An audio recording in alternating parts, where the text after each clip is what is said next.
Hello students, welcome to Meenakshi Gupta physics classes. This is Meenakshi Gupta, physics teacher. Please like, share and subscribe it. Today we will study this.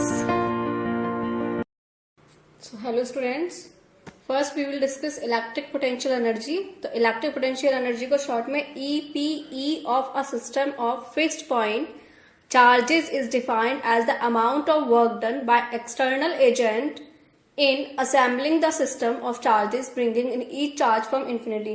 Means किसी भी system में 2 charges का हो, 3 charges का हो, 4 charges का हो, सबके लिए हम पोटेंशियल एनर्जी डिस्कस करेंगे. तो अगर उस किसी भी सिस्टम में किसी भी एक्सटर्नल चार्ज या एजेंट को हम लेकर आते हैं कहीं भी इन्फिनिटी से कहीं से भी यानी कि इन्फिनिटी से किसी पर्टिकुलर पॉइंट तक, तो जितनी भी हमने वर्क डन किया that is called the electric potential energy. Fine. So first case जो है इसका वो है कि फॉर 2 पॉइंट चार्जेस, अगर 2 पॉइंट चार्जेस हैं जैसे ए और बी, Q1 और Q2 प्लस के हैं दोनों चार्जेस, तो यहाँ पे मान लीजिए वर्क डन क्या होगा जब हम किसी भी चार्ज को लेकर नहीं आ रहे. हमने सिर्फ ये एक सिस्टम माना है Q1 और Q2 चार्ज का एक सिस्टम है जब 2 पॉइंट चार्जेस है और यहाँ इन्फिनिटी से मान लीजिए कोई चार्ज बाद में लेकर आएंगे, तो पहले अगर कोई चार्ज नहीं लेकर आ रहे तो वर्क डन हो जाएगा हमारा 0 हो जाएगा. ठीक है. अब अगर हम क्या कहते हैं यानी कि as no charges present initially, अगर बी निकालो इसी केस में सेकेंड कि अब हम किसी चार्ज को लेकर आते हैं मान लीजिए W, तो W2 हो जाएगा Q0 VB minus V infinite. ठीक है. पोटेंशियल डिफरेंस हो गया इनफाइनाइट से B पॉइंट तक हम किसी चार्ज को लेकर आ रहे हैं Q2 पर. तो अगर Q2 पे ला रहे हैं तो इसको Q0 की जगह हम Q2 लिख लें क्योंकि जो चार्ज ला रहे हैं उसका हमें पता नहीं, that is like a agent. इसके बाद अगर आप वर्क डन निकालोगे, अगर पोटेंशियल लिखोगे आप क्या कहते हैं इन्फिनिटी तो 0 हो गया, W2 बराबर Q2 और इनटू ये क्या हो जाएगा 1/4 pi epsilon not Q upon R या Q1 अपॉन R. इसकी वजह से तो 1/4 pi epsilon not Q1 upon R और इसको भी लगा दोबारा लिख सकते हो 1/4 pi epsilon not Q1 Q2 upon R. ये हमारा वर्क डन आ गया. तो टोटल एनर्जी अगर निकालो फर्स्ट और सेकंड केस में लाके तो U बराबर क्या हो जाएगा टोटल वर्क डन जो भी किया है W1 प्लस W2 बराबर ये 0 और ये आ जाएगा 1/4 pi epsilon not Q1 Q2 upon R. ठीक है. ये होगी हमारी एनर्जी आ गई है. ब्रैकेट में बंद कर दो इसको. ये तब के लिए जब 2 पॉइंट चार्जेस हों. ठीक है. 2 पॉइंट चार्जेस पोटेंशियल जैसे ही आया सेम वही वर्क डन भी होता है. तो if 2 charges are brought close to each other then potential energy of 2 charges increases if they are of same nature because work is perform against repulsive force. और अगर आप दूर ले जाओगे तो पोटेंशियल एनर्जी डिक्रीज होगी, पास लाओगे तो इंक्रीज होगी जब सेम टाइप के चार्जेस हो, और अगर अपोजिट चार्जेस होंगे तो अपोजिट हो जाएगा. पास लाने पे क्या होगा जब आप पास लाओगे तो इंक्रीज हो जाएगी, दूर ले जाओगे तो डिक्रीज हो जाएगी. इसके बाद थर्ड के लिए करते हैं कि जब अगर 3 हो चार्जेस तो क्या होगा. तो देखिए अगर 3 पॉइंट चार्जेस हो मान लीजिए इस तरह से प्लेस्ड है A B C Q1 Q2 Q3, तो फर्स्ट के लिए लोगे आप तो वो तो 0 ही होगा वर्क डन जैसा मैंने लास्ट में बताया अभी.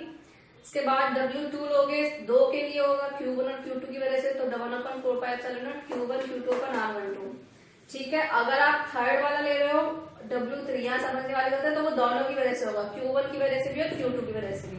तो 1/4 pi epsilon not Q1 Q3 upon R13 मतलब R1 की वजह से 3 पर और सेकेंड होगा R2 की या Q2 की वजह से 3 पर Q2 Q3 upon R2 3. Total work done निकालोगे अगर 3 पॉइंट चार्जेस के लिए तो वो आ जाएगा W बराबर 1/4 pi epsilon naught. Total work done ही बराबर टोटल एनर्जी होती है. U बराबर दोबारा से लिख देती हूँ ढंग से. U बराबर टोटल वर्क डन बराबर 1/4 पाई एप्सिलॉन नॉट कॉमन आ जाएगा, तीनों के लिए 0 प्लस दिस एंड दिस. तो ये आ जाएगा Q1 Q2 upon R12 plus Q1 Q3 upon R13 plus Q2 Q3 upon R23 ये आ गया टोटल वर्क डन या total energy for 3 point charges. इसके बाद एक और है लास्ट, अगर 4 चार्जेस हो उसके लिए, और उसी से हम नंबर ऑफ चार्जेस के हिसाब से कैसे निकालते हैं वो भी सिखा दूंगी मैं। That is a simple trick which you should know how to find the energy for all this. तो here we do the third case, यानी कि फॉर 4 पॉइंट चार्जेस। तो इसमें नॉर्मल डायग्राम जो बनेगा वो इस तरह से रेक्टेंगल का बन जाएगा, स्क्वायर बना सकते हो आप अगर चारों की डिस्टेंस ए हो और सब पे हमने सेम चार्ज दिया हो क्यू क्यू क्यू। तो यहाँ पे जिन बच्चों को a√2 दिख रहा है वो ये वाली डिस्टेंस होगी a√2। कंफ्यूज मत होना, डायग्राम बनाने की इतनी जरूरत नहीं होती है, अंडरस्टैंडिंग के लिए कराया जाता है, बहुत ही रेयर केसेस है जो आते ही नहीं है। तो टोटल जो u होगा वो आ जाएगा W1 plus W2 plus W3 plus W4। यहाँ से आप लिख भी सकते हो, W1 0 है, हटाओ। देखो k² स्क्वायर 1 2 3 4 प्लस कर दोगे 4 k² square upon a plus 1 2 3 4 ये हो गया, 1 और 1 2, तो ये हो जाएगा 2 k² स्क्वायर अपॉन a√2। ये सिंपल ही सिखाया था, बस निकालते कैसे हैं, बाकी ये फॉर्मूला आया ऐसा कोई जरूरी नहीं है। इस तरह से आप सॉल्व कर सकते हो 4 पॉइंट्स के लिए। आपके नंबर ऑफ पेयर्स हो तो आप n-1 अपॉन 2 लगा सकते हो, जो लगता है। इसके बाद पढ़ेंगे equipotential surface. So the next point is equipotential surface. The surface at every point of which potential is same is called equipotential surface. इक्वे का मतलब ही है यहाँ पे जहाँ पे पोटेंशियल आपका कैसा होगा, हर जगह सेम होगा, that is called equipotential surface. First, अगर इसके पॉइंट्स देखें तो no work is done on moving a charge on equipotential surface. अगर आप इक्विपोटेंशियल सरफेस पे कोई चार्ज मूव कराते हो तो उसके लिए कोई भी वर्क डन नहीं होगा, वर्क डन कैसा होगा, 0 होगा। सेकेंड है electric field lines are always perpendicular, मतलब जो आपकी इलेक्ट्रिक फील्ड लाइन्स है वो हमेशा कैसी होंगी, परपेंडिकुलर होंगी to equipotential surface as no work is done in moving a charge over the equipotential surface. Its mean component of electric field parallel to equipotential surface is 0. Sorry for this, आज बहुत issues हो गए हैं थोड़े से, please understand that. And the third point है two equipotential surface never intersect, मतलब कभी भी इंटरसेक्ट नहीं करते each other because at the point of intersection there are 2 values of potential at the same point which is not possible. ठीक है, ये आपके इक्विपोटेंशियल सरफेस की डेफिनेशन हो गई, उसके कुछ पर्टिकुलर इंपॉर्टेंट पॉइंट्स थे वो मैंने आपको बता दिए। लास्ट डेरिवेशन करेंगे अब इसकी। नेक्स्ट टॉपिक है work done on rotating the dipole. तो हमें पता है जो टॉर्क होता है टाउ बराबर वो होता है P sin थीटा, और small amount of work done निकालेंगे तो dw बराबर टाउ d थीटा हो जाएगा। तो अगर इसको θ1 से θ2 तक घुमाते हैं तो जो आपका वर्क डन होगा वो कुछ इस तरह से लिखेंगे कि dw बराबर टाउ की जगह लिख दो आप PE sin theta d theta. ठीक है, अगर टोटल वर्क डन निकालना है तो जैसे कि हम पहले भी कर चुके हैं काफी कंडीशंस में, टोटल वर्क डन क्या हो जाएगा, W बराबर इंटीग्रेशन θ1 से θ2 तक लेकर जा रहे हैं PE sin theta d theta.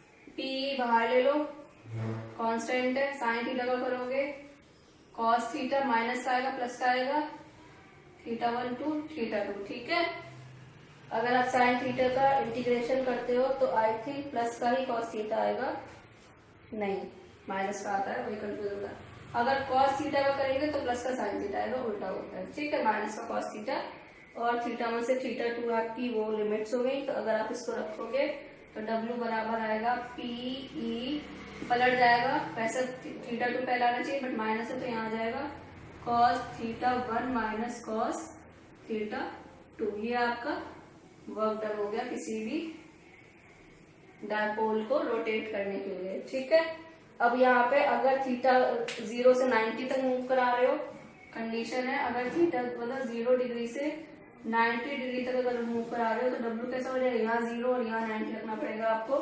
तो जो वर्क डन आएगा वो W बराबर PE आएगा, PE। ठीक है, सेकेंड अगर लोगे कि 90 से 180 मूव करा रहे हैं, या 0 से 180 घुमा लो, चलो वो तो वैल्यू कैसी भी रख लो आप, आपको पता है कैसे सॉल्व हो जाएंगी। वैल्यू यहाँ पुट करनी है, सॉल्व हो जाएंगी। अगर जो जो आपकी उसमें लिखी आती है वो लिखवा दे रहे हो। 0 से 180 अगर घुमाओगे तो वर्क डन हो जाएगा, वो कैसा होगा 2PE हो जाएगा, ठीक है, मैक्सिमम 2PE, ठीक। ये आपका work done to rotating any dipole का केस हो गया। इसके बाद एक लास्ट डेरिवेशन है पोटेंशियल एनर्जी ऑफ डायपोल, वो निकालेंगे। सिमिलर है, कुछ नहीं है उसमें, सिंपल सा है, अभी करते हैं उसको भी। तो here we have the potential energy of dipole. Potential energy of dipole क्या होता है कि the amount of work done in bringing an electric dipole from infinity to inside the field is called potential energy of dipole. यानी कि infinity से किसी भी point तक जब आप डायपोल को रोटेट करो या लेकर आओ तो जो अमाउंट ऑफ वर्क डन होगा उसे हम पोटेंशियल एनर्जी ऑफ डायपोल कहेंगे। हमने माना है कि potential energy to be 0 at 90 degree. अगर 90 डिग्री से स्टार्ट करते हैं उसको घुमाना, और हमने थीटा एंगल तक उसको at then the potential energy of dipole at angle theta, and theta angle तक हमने उसको रोटेट किया है, तब हम माना हमने थीटा 1 90 था और थीटा 2 का होगा 0। वर्क डन अभी जो लास्ट इससे पहले डेरिवेशन किया उसमें देखा था W बराबर PE cos theta 1 minus cos theta 2, PE cos 90 हो जाएगा, cos थीटा हो जाएगा, U बराबर minus PE cos theta, cos 90 की वैल्यू 0 होती है, और U बराबर माइनस P डॉट E अगर cos थीटा हटाओगे। ये आपकी पोटेंशियल एनर्जी हो गई, इसको भी ब्रैकेट में बंद कर दो, दोनों ही होती हैं। बस वर्क डन में से एक थीटा 1 उसको देख लिया। बस अगर मिनिमम की बात करो आप कि मिनिमम कब होगी, और जब भी मिनिमम होगी minus PE at stable equilibrium, यानी कि कब थीटा बराबर 0 होगा, U बराबर उस कंडीशन में माइनस PE हो जाएगा, cos 0 की वैल्यू 1 होती है, और कौन सी कंडीशन में होगी, स्टेबल कंडीशन में, स्टेबल इक्विलिब्रियम जो आता है। सेकेंड मैक्सिमम कब होगी, जब थीटा आपका 180 डिग्री होगा, यानी कि U बराबर आपका प्लस PE हो जाएगा, और कंडीशन कैसी हो जाएगी, अनस्टेबल, ठीक है, कंडीशन हो जाएगी अनस्टेबल। यहाँ से आपकी कंसीडर वगैरह तो कुछ लिखने की जरूरत है नहीं है। तो पोटेंशियल एनर्जी ऑफ डायपोल खत्म होता है, यहाँ से पोटेंशियल वाला चैप्टर खत्म होता है। नेक्स्ट टॉपिक जो हम नेक्स्ट वीडियो में करेंगे वो हमारा होगा आपका कैपेसिटेंस वाला।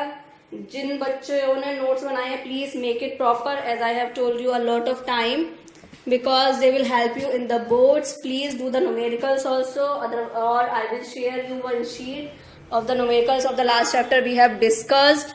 Please like, share and subscribe. I know you all are watching the videos but you are not like it. So please like it, subscribe it and share with the other students where I can't reach. And thank you so much for watching.